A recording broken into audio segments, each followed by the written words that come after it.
Press the Lord. सभी मसीह भाई बहनों को जय मसीह की स्वागत करते हैं। आज के सुंदर से वीडियो में आज हम बात करेंगे परमेश्वर के वचनों के द्वारा यदि आज सचमुच आप अपने जीवन में आप डर रहे हैं, घबराए हुए हैं किसी बीमारी को देखकर या किसी समस्या को देखकर, या आपके जीवन में ऐसे हालात हैं जिनसे आप बाहर निकलना चाहते हैं पर आप निकल नहीं पाते हैं, आपका सारा धन उस समस्या के कारण खर्च हो चुका है और अब आपके जीवन में कोई भी आशीष नहीं है, कोई भी पैसे की तंगी है, कर्ज है या कोई भी प्रॉब्लम है, आप प्रभु के वचन के द्वारा यदि आज अपने आप को ऐसे रखेंगे तो प्रभु आपके जीवन में बहुत कुछ अच्छा करेगा, क्योंकि बहुत बड़े बड़े हादसाओं से भी प्रभु बचाता आया है और आगे भी बचाएगा यदि आप इस वचन को अपने जीवन में उतार रहे हैं तो चलेंगे वचन की ओर। हालेलुया। मत डर, क्योंकि तेरी आशा फिर नहीं टूटेगी। मत डर, क्योंकि तेरी आशा फिर नहीं टूटेगी। मत घबरा, क्योंकि तू फिर लज्जित ना होगा और तुझ पर सिंहोन न छाएगी, क्योंकि तू विधवापन की नामधराई को फिर स्मरण ना करेगी, क्योंकि तेरा कर्ता तेरा पति है, उसका नाम सेनाओं का यहोवा है और इज़राइल का पवित्र तेरा छुड़ाने वाला है। वह सारी पृथ्वी का भी परमेश्वर कहलाएगा, क्योंकि यहोवा तुझे ऐसे बुलाया है मानो तू छोड़ी हुई और मानो मन की दुखिया और जीवन की त्यागी हुई स्त्री हो। तेरे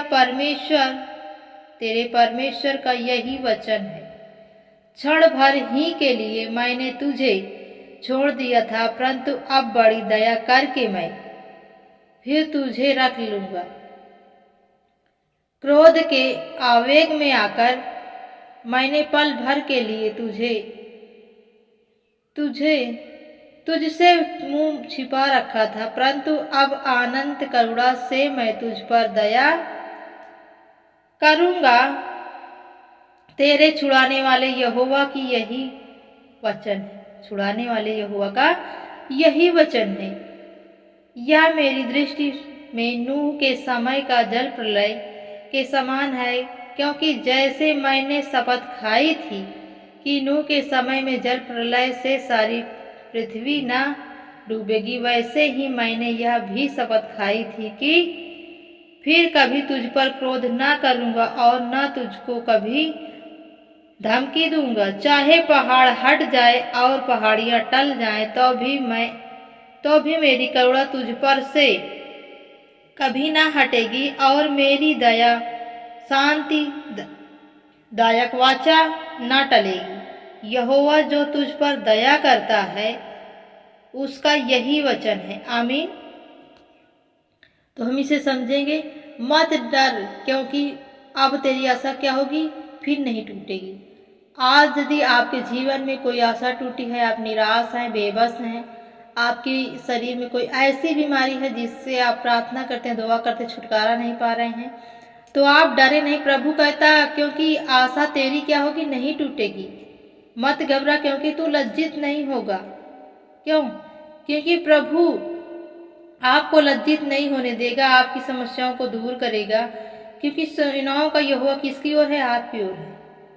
छुड़ाने वाला इज़राइल का परमेश्वर आपके साथ है। वो सारी पृथ्वी पर जो परमेश्वर कहलाता है वो ही एक परमेश्वर है मात्र, जो हमारे साथ है, हमारे संग है। तो क्या हमें किसी भी चीज की घटी होगी, नहीं होगी? क्या हम किसी परिस्थिति से निकल नहीं पाएंगे? निकल पाएंगे, क्योंकि परमेश्वर से बड़ा कोई भी ईश्वर नहीं, परमेश्वर से बड़ी कोई भी शक्ति नहीं, परमेश्वर से बड़ी कोई विपत्ति नहीं, क्योंकि वो सबके ऊपर है। तो जब परमेश्वर सबसे बड़ा है तो विपत्ति क्या परमेश्वर से बड़ी क्या? नहीं, वो छोटी है। वो परमेश्वर के सामने कुछ भी नहीं है। वो हमारे जीवन में कुछ भी नहीं कर सकती यदि परमेश्वर हमारी ओर है, क्योंकि यहोवा ने क्या किया है, ऐसे बुलाया है मानो छोड़ी हुई मन की दुखियारन हो। जो जीवन को त्यागी हुई स्त्री परमेश्वर के क्या है, परमेश्वर का यह वचन सुनती है कि परमेश्वर हमें जीवन देने के लिए बुलाया है, परमेश्वर हमें आशीष देने के लिए बुलाया है, परमेश्वर हम पर अनुग्रह करने के लिए बुलाया है, परमेश्वर हमको छोड़ दिया था, लेकिन अब नहीं छोड़ेगा, अब हम पर बड़ी दया करेगा, क्योंकि उसने हमें क्षण भर के लिए छोड़ा तो हमारे जीवन में इतना बड़ा दुख आ गया, हम अपने आप को बहुत कमज़ोर महसूस करते हैं, मरने की सोचते हैं या अपने जीवन को नष्ट करने की सोचते हैं, ख़त्म करने की सोचते हैं। परमेश्वर कहता मैंने तुम्हें पल भर के लिए छोड़ा था, पर अब मैं तुम पर बड़ी दया करूँगा, तुम्हें नहीं छोड़ूंगा, तुम पर दृष्टि करूँगा। क्योंकि जैसे नूह के समय में, जल प्रलय के समय मैंने वाचा खाई थी, शपथ खाई थी, उसी प्रकार आज मैं पूरे पृथ्वी के लोगों से वाचा बांधता हूँ, कसम खाता हूँ कि अब क्रोधित ना होऊंगा, क्रोध ना करूंगा, और चाहे पहाड़ हट जाए या पहाड़ियां टल जाए तो अभी परमेश्वर की करुणा क्या होगी, कभी ना टलेगी।